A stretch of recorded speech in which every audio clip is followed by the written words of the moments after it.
Bonjour à tous, bonjour à toutes. Nous sommes sur la place de la Verdure à Sainte-Rose pour la 9e édition d'une manifestation qu'elle va vous présenter. Bonjour. Bonjour, donc effectivement, nous sommes à la 9e édition de l'opération sans moto, 100 km sans accident.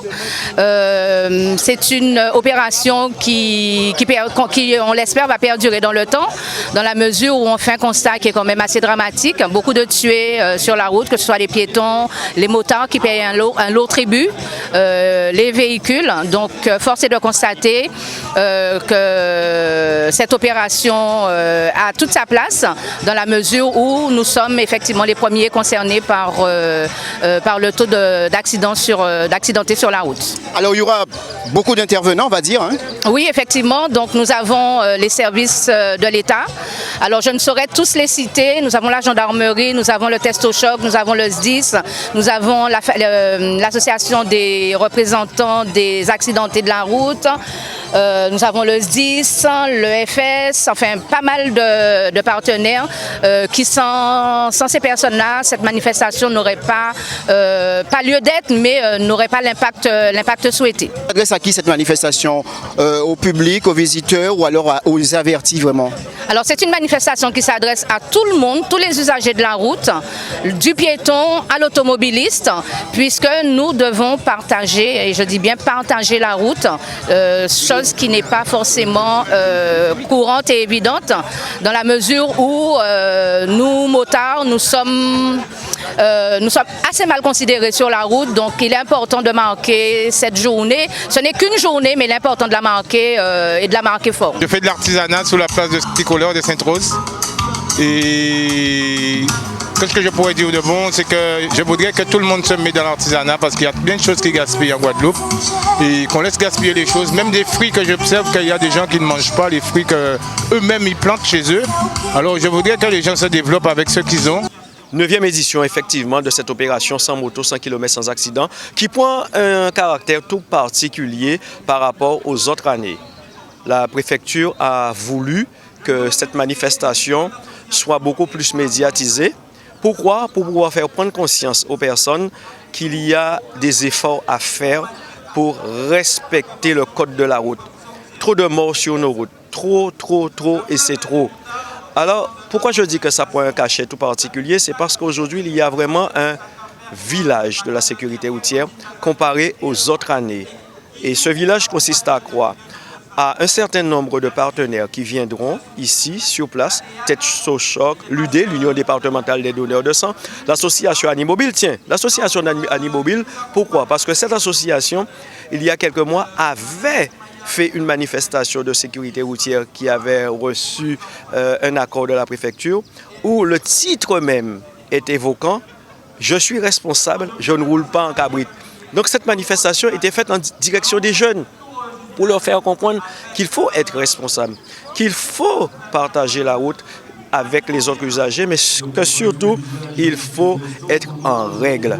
Le permis, une carte grise, une assurance et surtout aussi un véhicule en règle. Je suis Agnès, je suis adhérente au Motard du Nord, je suis passagère, hein, je suis pas motarde. Et donc j'ai adhéré à l'association depuis janvier de cette année. Voilà, et donc avant ça, je les ai toujours suivis sur toutes les manifestations. J'y ai apporté mes petites mains, comme on dit. Mais aujourd'hui, sur cette manifestation, c'est une journée de sensibilisation. Donc je pense que c'est très important d'être là. Tout le monde est concerné, les motards, mais aussi les automobilistes, ceux qui sont à deux roues, sur des vélos, en fait tout le monde, tous ceux qui utilisent la route en tout cas, puisque nous partageons cette route. Et donc je pense que la manifestation d'aujourd'hui portera ses fruits. Très bien, donc je me présente, Gary Maya, donc je suis intervenant départemental de sécurité routière. Notre rôle, bien évidemment, sur une opération comme celle-là, qui a été évidemment chapeautée par Madame Le Sieur et son association, oui, c'est évidemment de montrer que la sécurité routière Guadeloupe s'implique, évidemment, via le cachet préfectoral pour des opérations de ce type. Alors, il y a un slogan qui est quand même phare, hein, que je me permets de reprendre. Donc c'est quand même 100 km, sans motard et sans accident. Donc c'est évidemment un slogan qui a du sens, puisque l'objectif c'est de montrer effectivement aussi à d'autres motards, à d'autres usagers de la route, que nous pouvons partager la route dans de bonnes conditions, en respectant évidemment des règles de sécurité, des règles de savoir-vivre, et que ça soit une belle opération. Donc nous sommes l'Ani Mobile du Nord, une association d'insertion. Nous œuvrons sur Sainte-Rose mais aussi sur des haies. Nous utilisons la médiation, donc nous allons vers des jeunes qui sont en voie d'exclusion. Donc c'est le côté prévention. Vraiment, on ne va pas attendre qu'il y ait des soucis, qu'il y ait des problèmes pour agir, et c'est vraiment ça, ce qui nous intéresse. Nous avons nous-mêmes, au sein de l'association, un projet de prévention de sécurité routière. Donc participer à cette journée est un plus pour notre association, mais nous voulons aussi porter un plus pour les jeunes. Oui, toujours dans ce discours de prévention, nous avons des dépliants sur la prévention au niveau de l'alcool, au niveau de la prise de stupéfiants, mais nous faisons aussi de l'orientation. Donc nous avons quelques dépliants d'institutions avec qui nous fonctionnons pour accompagner les jeunes, parce que nous faisons de l'accompagnement auprès de ce public pour les aider dans leur insertion professionnelle. Ce que nous attendons de cette journée, c'est qu'il y ait de nombreux publics et que véritablement il y ait un discours unitaire, un discours qui touche et un discours qui amènera un changement après sur la route. Ça ne sera pas mesurable, mais certainement ça va produire cela aujourd'hui. C'est une simulation au choc et au port de la ceinture de sécurité. Ce matériel s'appelle un test au choc. C'est l'unique, le seul qu'il y a dans les départements d'outre-mer. 4 passagers. Vous avez vu, ils sont tous, les 4 sièges sont dotés de ceintures de sécurité. Donc, notre but ici, nous, c'est d'attirer votre attention sur le port, la nécessité du port de la ceinture de sécurité. Parce que vous avez fait maintenant 2 essais à de petites vitesses. La première vitesse était seulement de 4 km/h. La deuxième vitesse à 7 km/h. Vous avez ressenti le choc. C'est pour vous dire que si vous circulez d'un point d'arbitre et que vous voyez alors à Sainte-Rose, et il y a un obstacle devant vous, vous roulez à 30 km/h, vous pilez. Franchement, si vous n'avez pas la ceinture de sécurité attachée, vous retrouvez la tête dans le pare-brise. Donc ce simulateur incite les conducteurs de véhicules à porter la ceinture de sécurité et bien attacher sa ceinture de sécurité. Parce que là, c'était des adultes qui étaient sur le siège, mais on constate souvent que sur les routes, les enfants ne sont pas attachés. On est en 2019 quand même, donc il faut une prise de conscience. Bel événement, effectivement, qui a l'habitude de se produire, cette fois toujours avec à l'initiative des motards du Nord, qui effectivement sensibilisent, ils ont une journée de sensibilisation à la sécurité routière, surtout à l'adresse des motards et à l'adresse de toute personne qui a un véhicule. Alors cette année, c'est la préfecture qui a choisi les personnes qui au cours de l'année sont décédées, mais qui aussi avaient quand même rempli les conditions de sécurité. Et donc nous avons toute une série d'associations aussi qui œuvrent à Sainte-Rose dans ce domaine. Nous avons Quad de Lima, nous avons aujourd'hui Ani Mobile qui est là présente avec nous sur le terrain, et nous avons des ateliers qui sont aussi là pour sensibiliser la population aux conditions de sécurité que la population doit mettre en œuvre avant d'utiliser un véhicule et surtout une moto. Alors je pense que la communication, elle doit être bien faite en amont. Elle doit être faite pendant au moins un mois, tous les jours, pour que les gens entendent qu'il y a une manifestation qui se produit. Et puis aussi pour attirer le public, vous savez que les gens ils aiment bien les artistes. Je pense que de trouver un certain nombre d'artistes aussi qui accompagnent la manifestation et qui acceptent de jouer le jeu. Et je pense que là, ça produirait aussi un effet très positif, surtout au niveau des jeunes, pour qu'ils soient présents aujourd'hui sur ce type de manifestation. Oui, on confirme, oui. Pour cette belle journée, il fait beau aujourd'hui. Très beau. Eh bien, journée ensemble, passer un bon moment ensemble et surtout faire de la moto, un petit moment d'évasion et puis se balader un peu sur l'île aussi. Oh oui, depuis 9 ans, on est toujours là. On a toujours participé et chaque année, on s'efforce à ce que ça soit meilleur que l'année d'avant. Bien, en fait, c'est le but de la manifestation, c'est sensibiliser les usagers de la route sur le comportement à avoir envers les 2 roues, puisque la route, ça se partage.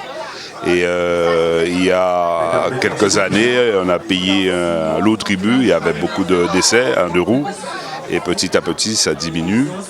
Et notre but, c'est justement de faire connaître les 2 roues, faire connaître les motos à travers ces manifestations pour que les autres usagers puissent prendre conscience que c'est parfois pas facile comme ils le croient et parfois il y a une difficulté aussi pour les deux roues. Et aussi pour les deux roues à avoir un bon comportement vis-à-vis des autres usagers. Vous avez un ordinateur qui est couplé à toute une machinerie bardée d'informatique avec une alimentation, hein, on le voit ici, avec une batterie, donc ça permet d'avoir une autonomie pleine et entière pendant quelques heures, hein, pas besoin d'être branché sur le secteur. Après il y a l'autonomie qui est prise en compte aussi avec une aide par la batterie de la voiture, son moteur. Donc cet ordinateur permet donc de gérer l'endroit où vous êtes, de l'indiquer précisément, l'heure, la date, le lieu, le point kilométrique, la vitesse que les usagers de la route devront respecter. Pour la journée d'aujourd'hui, donc on l'a débarqué pour montrer un petit peu à notre population comment ça fonctionne. Un trépied, tout simple, et puis l'appareil complet, donc le cinémomètre qui calcule la vitesse des usagers de la route, qui est couplé à un appareil photo, et puis son flash qu'on peut mettre et puis retirer également selon la visibilité. Là on l'a mis en place, comme ça, ça permet aux gens de voir exactement comment ça fonctionne. Donc cet appareil calcule la vitesse des usagers de la route et les prend en photo. La photo donc du véhicule, et je dis bien les véhicules, tous les véhicules, hein, que ce soit la moto, le camion, le bus, et bien entendu les automobilistes, hein, sont pris en photo parce qu'ils sont en excès de vitesse et ils peuvent être pris aussi bien en éloignement qu'en rapprochement. Une chose importante, c'est que cet appareil-là se déclenche à partir de 1 km/h au-dessus de la vitesse limitée. Une des dernières motos qui équipe la brigade motorisée des Abîmes, c'est une moto de la marque Yamaha. Le modèle, un Super Ténéré qui développe 1200 cm3.